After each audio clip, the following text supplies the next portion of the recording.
पीछे का भाई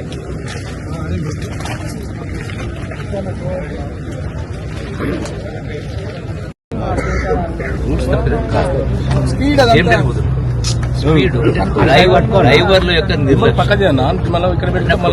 డ్రైవర్లను సెలెక్ట్ చేసుకున్నప్పుడు ఆ యొక్క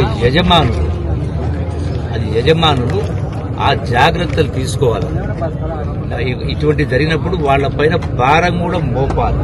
ఖచ్చితంగా జరిగినప్పుడు ఏ ప్రభుత్వాలకు సంబంధించినటువంటి పరిధిలో వస్తాయో వాళ్ళపైన భారం కూడా మోపాలి. ఇటువంటి జరగకుండా భయం కూడా ఉండాలి.